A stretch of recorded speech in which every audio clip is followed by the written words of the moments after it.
আমি 10,000 বের করেছি। আমার কাছে 12টা হোল্ডিং সেন্টারে আরো 1800 অপেক্ষা করছে। ডেলি ওপারে পাঠাচ্ছি, ধরো আর বিএসএফ কে দাও। ভারতের পশ্চিমবঙ্গ থেকে 10,000 অনুপ্রবেশকারীকে বাংলাদেশে ফেরত পাঠানো হয়েছে। রাজ্যটির মুখ্যমন্ত্রী শুভেন্দু অধিকারীর এমন দাবিকে ঘিরে শুরু হয়েছে নতুন বিতর্ক।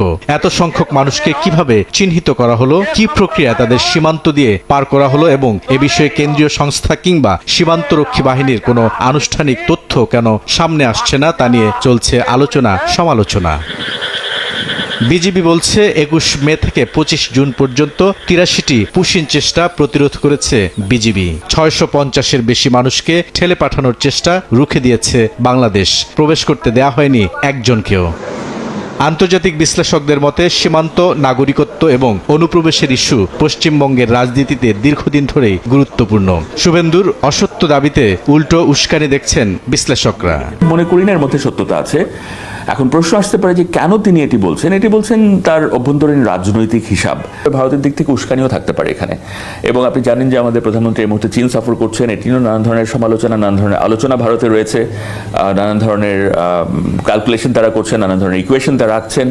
কাজে সেই অবস্থায় বাংলাদেশ সরকার হয়তো বা কোনো এই উস্কানির কোনো ফাঁদে হয়তো বা পা দিতে চাইছে না, এবং তারা চাইছে যে এটাকে যেভাবে ম্যানেজ করার অফিসিয়ালি ফর্মালি বর্ডার লেভেলে সেভাবে ম্যানেজ করা। সামনে পঞ্চায়েত নির্বাচন, সে পর্যন্ত বিজেপি পুশিং ইস্যু জিয়ে রাখতে চায় বলে মনে করেন এই সাবেক রাষ্ট্রদূত। পশ্চিমবঙ্গ বিজেপি বিশেষ করে এইটাকে বজায় রাখবে। সামনে তাদের পঞ্চায়েত নির্বাচন আছে, তো পঞ্চায়েত নির্বাচনে তারা এখন চাচ্ছে, এখন তো তৃণমূল পঞ্চায়েত নিয়ন্ত্রণ করছে, কাজে তারা চাচ্ছে যে এই ধারাটা বজায় রেখে যদি পঞ্চায়েত নির্বাচন পর্যন্ত তারা যেতে পারে তাহলে তারা পঞ্চায়েত নির্বাচনে জয়লাভ করতে পারবে, এবং সেটা হলে রাজনৈতিকভাবে তাদের জন্য খুবই একটা শক্তিশালী জায়গা তৈরি হবে।